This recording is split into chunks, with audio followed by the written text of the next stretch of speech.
Olá, meus irmãos, bem-vindos ao canal Mistério Palavra do Senhor. Vamos dar continuidade ao estudo da Bíblia, iniciando hoje o livro de Salmos. É o maior livro da Bíblia com 150 capítulos, ou seja, 150 salmos, né? Em hebraico, o tradicional nome desse livro se chama Terrilim, tá? E vocês vão observar que a teologia do Salmo é o seguinte, é sempre oração, é um livro considerado um livro poético e faz parte do livro Sapiensais. A teologia dele é uma teologia do Salmo, uma teologia que fala a maior parte de louvor, oração e momentos de aflição e de agradecimento, de alegria, tristeza, de angústias, né? A palavra salmos vem da palavra grega psalmos, que quer dizer cântico ou hino para ser cantado com algum acompanhamento, ou ser tangido, né? Tangido, a palavra psalém, que significa tanger, para ser tocado com algum instrumento, né? E dos 150 salmos, somente 34 não tem título. E Davi foi o autor, ou está escrito que 73 salmos começam com a expressão Salmos de Davi, né? E o Salmo ele é dividido em 5 livros como o Pentateuco. O livro 1 de Salmo vai do 1 ao 41, que é uma confrontação. O livro 2, de 42 a 72, é uma comunicação. O livro 3, Salmo 73 a 89, é uma devastação, né? O livro 4, de 90 a 106, é amadurecimento. E o livro 5, 107 a 150 é consumação, né? Vocês vão acompanhar perfeitamente isso. E a gente vai hoje estudar o Salmo do 1 ao Salmo 4, né? O Salmo 1 começa assim: como é feliz aquele que não segue o conselho dos ímpios, não imita a conduta dos pecadores, nem se assenta à roda dos zombadores. Ao contrário, sua satisfação está na lei do Senhor, e nela medita dia e noite como uma árvore plantada, né? Aqui é como se fosse a introdução do livro, né? E não tem autor conhecido. Aqui fala, ele está declarando uma sabedoria piedosa aqui, né? Ainda fala, os sábios são como árvores plantadas, né? São como árvores plantadas, plantadas à beira das águas correntes. Não é o caso dos ímpios. Aqui a gente vê uma relação, uma referência a dois tipos de pessoas: os vamos dizer assim, justos, né? Os que obedecem à lei, e os ímpios, né? Fala de o quê? Fala de uma felicidade plena do justo e a ruína total do ímpio. É o que está falando. Ele destaca também, meus irmãos, o profundo. Você vai ler o Salmo 1, você vai ver que tem um contraste profundo entre a vida feliz do justo e a infelicidade do ímpio, demonstrando que o justo é firme, né? Como uma árvore plantada junto às correntes. Entretanto, aqui é preciso entender que a felicidade do justo nem sempre é a felicidade material, né? Que senão não daria, senão Jesus não teria dito, não teria aflições, né? Então a gente precisa separar qual o tipo de felicidade e justiça. Isso aqui é um salmo de confiança, né? Colocando dois caminhos, dois contrastes.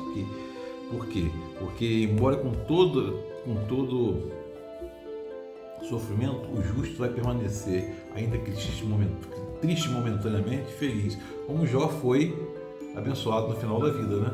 Por sofrer todo aquele drama, né? E a gente vai observar que o justo é feliz por aquilo que evita. É interessante, o justo evita. O segredo aqui está em você ver aquele confronto, você evitar o mal, né? E é muito interessante observar isso, evitar o mal. E aí, a gente vai ver o Salmo 2 também, e o Salmo 2 também não tem autor conhecido, né? E aí fala assim no Salmo 2: por que se amotinam as nações e os povos tramam em vão? Está vendo que é uma questão de relação aqui, né? A questão de relacionamento humano, né? Os reis da terra tomam posição, os governantes conspiram unidos contra o Senhor e contra o seu ungido. Ungido aqui pode ser desde o rei, aqui pode estar falando de Davi, mas pode estar falando do rei davídico, que é o Messias, o Yeshua Meshiach, né? Jesus Cristo. Eu mesmo estabeleci o meu rei em Sião, no meu monte santo, proclamarei o decreto do Senhor. Ele me disse: tu és meu filho, hoje te gerei. Por isso, ó reis, sejam prudentes, aceitem a advertência da autoridade da terra, adorem o Senhor com temor e exultem com temor. Beijem o filho para que ele não se ire. Como são felizes todos que nele se refugiam. E a gente está vendo que é bem interessante, né? O salmo messiânico, ele é citado no Novo Testamento também como referência a Jesus, né? E ele faz, você vê que o Salmo 2 ele faz historicamente uma referência ao reinado de Davi. Profeticamente é um salmo profético, de certa forma, porque ele aponta para Jesus, a esperança messiânica, ele aponta para o Cristo, né? E esse salmo a gente pode destacar 3 coisas, né? Salmo a gente deve orar em qualquer momento, cantar louvores, aflições e meditar nele e estar atento para as 3 coisas. É um salmo de ensinamento, de aprendizado, de estudo. Esse Salmo 2 destaca 3 coisas: a conspiração da terra, ou seja, a conspiração das coisas mundanas, né? O riso do céu, né? Deus, e o riso do céu e o conselho de Deus. Embora não apareça o autor, alguns dizem que Davi é o autor, né? Davi é o autor. A conspiração da terra, isso aqui volta lá no Salmo 1. Enquanto os piedosos meditam na palavra, a terra está rebelada contra o céu, né? Está rebelada contra o céu. Jesus fala, o céu, o reino de Deus chegou até vós, está no meio de vós, né? No coração de carne, não no coração de pedra, né? É muito interessante a gente observar. E o Salmo 3, vocês vão observar, o Salmo 3, ele é intimamente ligado ao 4. E vocês vão perceber aqui, logo de cara, o Salmo 3, Salmo de Davi. E aqui esse Salmo, Davi está vivendo uma crise familiar terrível. Qual é a crise familiar? Está fugindo do seu filho Absalão, né? Davi retrata uma crise tremenda lá, né? E ele está sendo enfrentada por ele, e não tem que pior briga que tem é a briga dentro de casa, né? Por isso que a nossa casa deve ser sempre guardada, deve ser um santuário. O primeiro ministério nosso é a nossa casa. E vocês vão observar que isso tudo é uma consequência.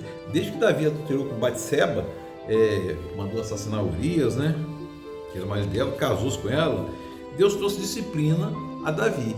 Davi era um homem segundo o coração de Deus, porque ele se arrependia. Ele errava como nós devemos ter o coração de Davi. A gente errar, saber que é pecador, mas se arrepende, né?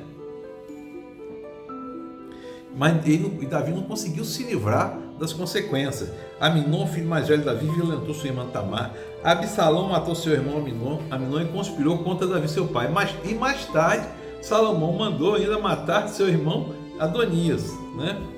Uma coisa terrível. Isso tudo no Salmo 3. Começa assim: Senhor, muitos são meus adversários, muitos se rebelam contra mim. São muitos que dizem a meu respeito: Deus nunca o salvará. E aí tem Selá. Selá quer dizer pausa, né? Mas tu és o meu escudo que me protege. A gente vê aqui confiança também, né? Ao Senhor clamo em alta voz, do seu santo monte ele me responde, das alturas. Toda vez que fala em montanha, monte, está se referindo a Deus nas alturas, né? Eu me deito e durmo e torno a acordar, pois o Senhor é quem me sustém, né? O guarda. Não me assuste os milhares que me cercam. Levante, Senhor, salva-me, Deus meu. Do Senhor vem o livramento, tua bênção está sobre o teu povo. E aqui você vê aqui que a gente vê aqui alguns fatos, né? 2 fatos interessantes: a oposição numerosa, né, contra ele lá, né? Oposição numerosa contra ele lá, e o socorro providencial de Deus. Deus é providencial. Então a gente clama, espera, com fé no Senhor e o Senhor nos livra. Nem sempre Deus nos livra como nós queremos, mas nos livra naquilo que é necessário e urgente. Nem que seja nos livrando com sofrimento, para aprendermos uma lição, né? Quem não passa por isso? Na verdade? E o Salmo 4, meu irmão, minha irmã, também, o Salmo 4 também é um salmo de Davi. E vocês vão ver uma coisa interessante. Salmo 3 está intimamente ligado ao 4. Vocês vão perceber. Responde-me quando clamo, ó Deus que me faz justiça. Dá-me alívio da minha angústia. Tem misericórdia de mim. Ouve a minha oração. Até quando vocês, ó poderosos, ultrajarão minha honra? Saiba que o Senhor escolheu o piedoso. Está falando outra vez aqui do piedoso e do ímpio, né? Ofereça o sacrifício como Deus exige, confie no Senhor. Está falando da lei aqui, está falando da lei das questões de sacrifício, né? Quem nos fará desfrutar o bem? Faz, ó Senhor, resplandecer sobre nós a luz do teu rosto.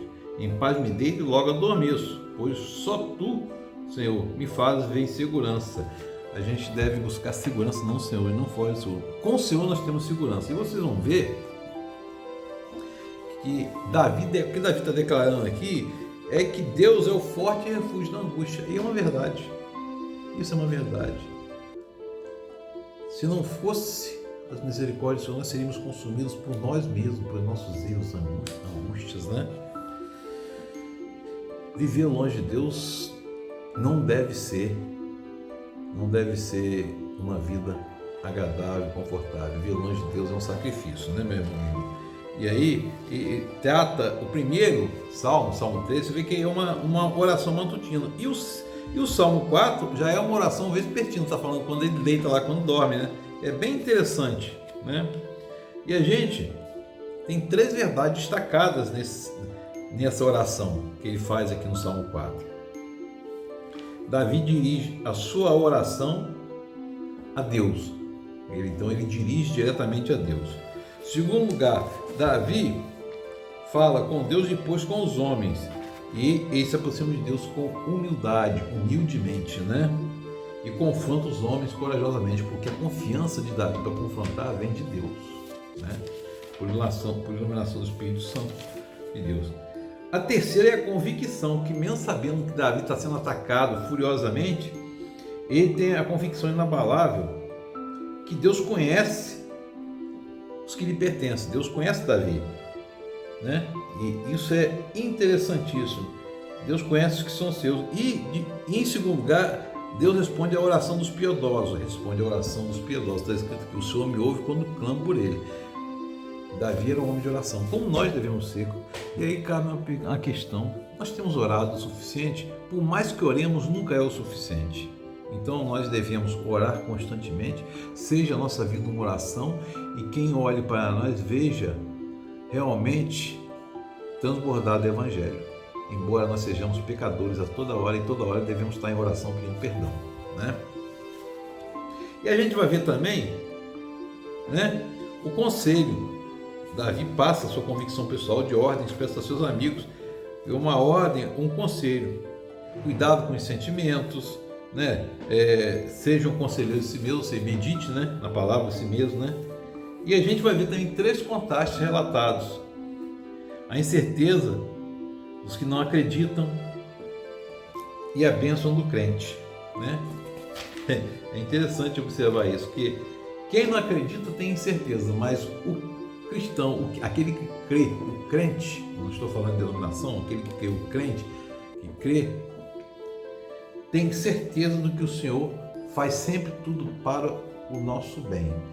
Meu irmão, que o Evangelho é o poder de Deus para todo aquele que nele crê, né? Tem a vida eterna aqui, ó. O Evangelho está aqui. A Bíblia toda é o Evangelho. Então a gente ore sem cessar, ore com salmos, ore em qualquer tempo e lugar. Que o Espírito Santo de Deus seja sobre nós, nos confrontando, nos fazendo entender essa maravilhosa palavra. Deus nos abençoe. Amém.